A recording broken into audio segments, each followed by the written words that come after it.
Hello everybody, welcome back to the channel. So in today's video, we are going to be talking about Ansu Fati and his continuity at FC Barcelona. We're also going to be speaking about Eric Garcia staying at the club. This is going to be probably one of the biggest decisions that Barcelona have made for the winter transfer window, because it does change Barcelona's plans to reinforce the left wing position, which was supposed to be Marcus Rashford. Later in the video, we're also going to be talking about Raphinha being a Ballon d'Oro contender and renewing his contract with FC Barcelona. All of this is going to be talked about for today's video, and so let's get straight to it. Let's talk about Ansu Fati first. It says here, according to Fernando Polo, that Ansu Fati has told Hansi Flick that he wants to stay at least until the summer of 2025. Despite being left out of Barcelona's squad list for 4 consecutive games, he is very determined to stay until the end of the season to prove himself. He had talks with the coach Hansi Flick multiple times, who encouraged him to play with more confidence and self-assurance and to lose his fear of failure. Fati is committed to improving his performance and making the most out of his chances.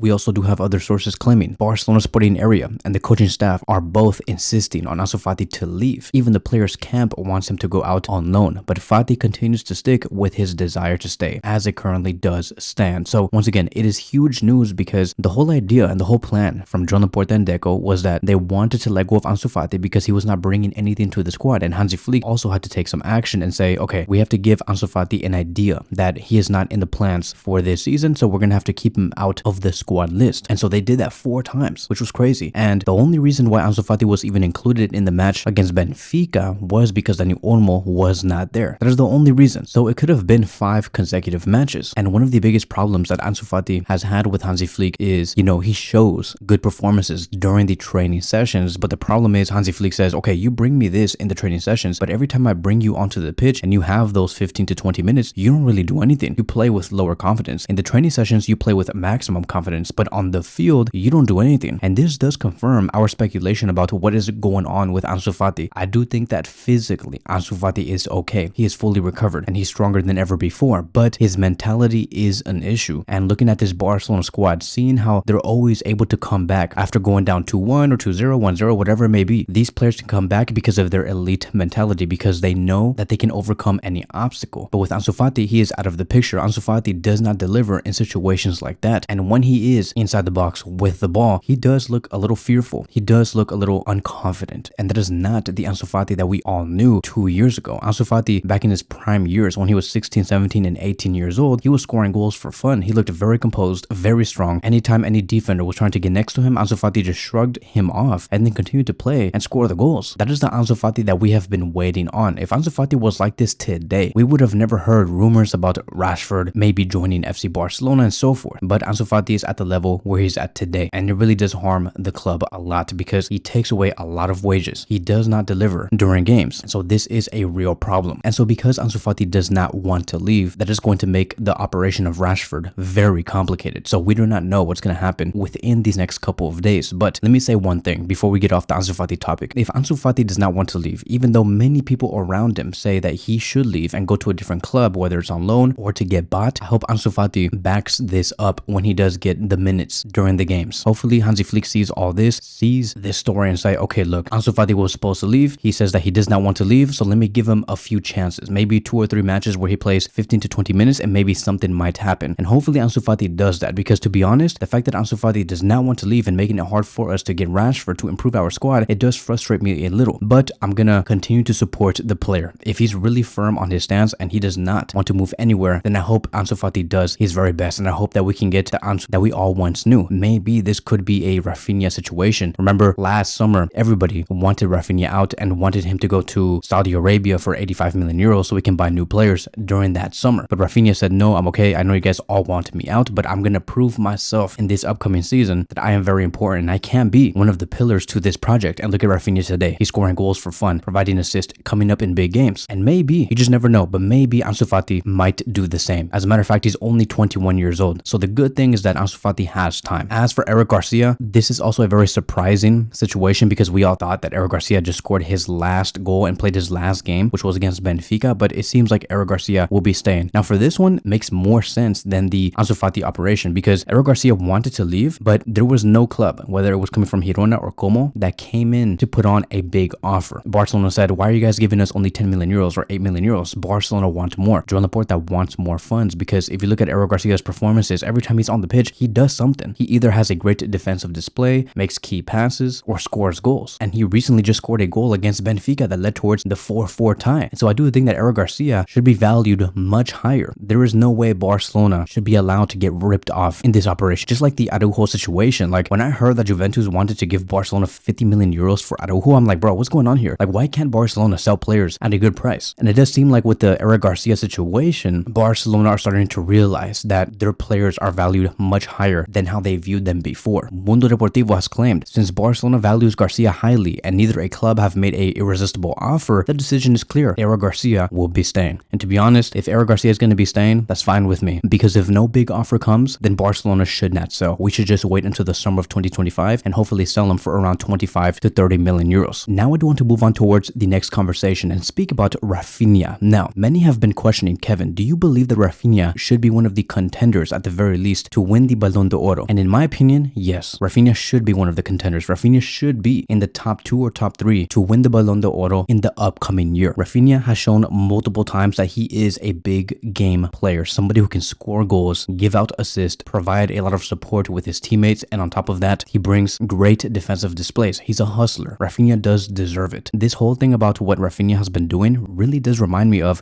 Ribéry back in 2012 and 13, where he was hustling, right? He was scoring goals. He was so fast. He was very intense. He was defending. He was doing everything. Raphinha is doing the exact same thing today with Barcelona. And I do think that because Raphinha has grown so much, not only should he be a Ballon d'Oro contender and maybe win the Ballon d'Oro depending on what trophies we do win this season, but also he should sign a contract extension with the club. Fernando Polo has claimed that Barcelona are clear. They will offer Raphinha a contract extension this year. And part of the reason why is because Raphinha has taken on the role of a true leader for Barcelona this season, with Ter Stegen suffering from a serious injury, as well as Araujo and Frenkie de Jong being absent due to recovering from their injuries. In the past few months, Raphinha during those times stepped up to lead the team both in the locker room and on the field. He now delivers the pre-match speeches as well, gathers teammates to discuss important matters, and motivates them during tough moments. That, my friends, is very important because not only are you bringing out the good numbers, but you're also helping the other players mentally. Raphinha is a great example of that because Raphinha has been through it. Like when he first came to Barcelona, in the first 6 to 7 months, he wanted to leave. He did not feel like he had a place at Barcelona because from a technical standpoint, he could not deliver. But Raphinha eventually overcame it. Xavi gave him the confidence, and Raphinha through time started to evolve. And eventually he became a player that Barcelona could not just bench anymore. And he could play in all positions. He can play on the right wing as a attacking midfielder and also as a left winger, which is his best position. So that experience and that rise between the low points all the way to the high point of today is what led towards Raphinha becoming such a big character in Barcelona and helping players like Gavi, Pedri, maybe Ansu Fati, and Lamine Yamal. And so to me, I do think that Raphinha does deserve a contract extension with an improved salary, which we are going to be talking about in just a few minutes. But yeah, like I've said, Raphinha for me deserves to be one of the contenders for the Ballon d'Oro. I do think that he saw how easy it was for Vinicius to be a contender with his numbers. So he said, you know what? I can do those numbers. Maybe I can improve on top of those numbers and win the Ballon d'Oro. But once again, all of this does depend on whether Raphinha wins more trophies with Barcelona or not. We have already won the Spanish Super Cup. If we can win the Champions League, then I would seriously consider Raphinha to be a winner for the Ballon d'Oro. Anything after that, whether it's winning La Liga or the Copa del Rey, it's just the cherry on top. But for sure, if Barcelona can manage to win the Champions League with Raphinha continuing to be a protagonist, it would put him up there. And so Raphinha has been so good this season that if he has 14 more goal contributions this season, right? 14 more goal contributions, whether it's 14 assists or 14 goals or 7 goals and 7 assists, either one of those, whatever it may be. But if he does 14 more goal contributions this season, he would beat Neymar's 2014-2015 season where Barcelona won the treble. Can Raphinha actually do it? Can he have 14 more goal contributions within these next 25 matches? We'll see. Currently, right now, Raphinha has 30 matches played, 22 goals and 11 assists. He is one of the best wingers in the world. Somebody like Mo Salah is a contender as one of the best right wingers in the world and overall the best winger in the world. He has 31 matches, 22 goals and 17 assists. So Salah has 6 more goal contributions than Raphinha. But if you look deeper into those numbers, Raphinha has never taken a single penalty for Barcelona, while you do have Salah scoring more penalties than Raphinha, which makes his numbers way more impressive. You also add in the fact that Raphinha has already won a trophy with Barcelona and contributed towards that success. Raphinha does seem like the ideal winner. So currently right now, Raphinha has 7 matches played in the Champions League, 8 goals and 2 assists. That's really good. In La Liga, he has played 20 matches where he has 11 goals and 8 assists. In the Copa del Rey, he only played 1 match with 1 goal. And and in the Supercopa, which was finished about a week ago, played 2 matches, scored 2 goals, and provided 1 assist. He's a big game player. Raphinha has scored 8 goals against very big teams. 3 goals against Real Madrid this season, 3 goals against Bayern Munich this season, 1 goal against Dortmund, 2 goals against Benfica. Once again, Raphinha is a big game player. And going into the further stats of Raphinha, right now he is ranked in first place when it comes to key passes within the top 5 best leagues in the world with a total of 64. He's ranked in 3rd place when it comes to passes to the penalty area in La Liga with a total of 40. He's ranked in 1st place when it comes to shot creating actions in La Liga with 108. And because of that number, he is ranked in 3rd place within the top 5 big leagues. Once again, when it comes to shot creating actions. When it comes to goal creating actions, he is ranked in 2nd place in La Liga with 15. With progressive passes received, he's ranked in 2nd place in La Liga with 203. And that puts him in 4th place within the top 5 best leagues in the world. So going on to his salary, right? He currently does earn 12.5 million euros a season. That is a lot of money for somebody like him, but I don't think it justifies how much he should get paid based off what he has been doing. Raphinha deserves much more and deserves to be in the top 3 best paid players in Barcelona for sure. Because right now, if we do look at the top 5, there is only really one player that I do think deserves to get paid more than 13 million euros a season, and that is Jules Koundé. He deserves to be up there. As for Raphinha, he deserves to be higher because you have Ansu Fati who earns almost 14 million euros a season. I'm like, bro, Raphinha needs to be earning 14 million euros a season, and Ansu Fati needs to have his salary restructured. For Frenkie de Jong, it is 19 million euros a season, and for Lewandowski, it is 33 million euros a season. Raphinha has to be up there. He has to get paid much more, and I hope that he does during the contract renewal that will be happening this year. I would like to see Raphinha get paid 19 million euros a season because he does deserve it. Because with Lewandowski and Frenkie de Jong, yes, I know that Lewandowski scores goals for us, but outside of those goals, he provides very little. I'm not saying that it's the players' faults that they take away all this money, because at the end of the day, Barcelona handed these contracts. It is their fault, but there needs to be a restructuring within the wage bill. I also do think that Araujo deserves to be in the top 5. Same thing with Pedri, Gavi, and Lamine Yamal. But let me know in the comment sections down below, do you believe Raphinha should win the Ballon d'Oro this year, or at the very least be one of the contenders of 2025? That is it. That is going to be wrapping up today's video. Thank you guys so much for watching, and I will see you guys in the next one.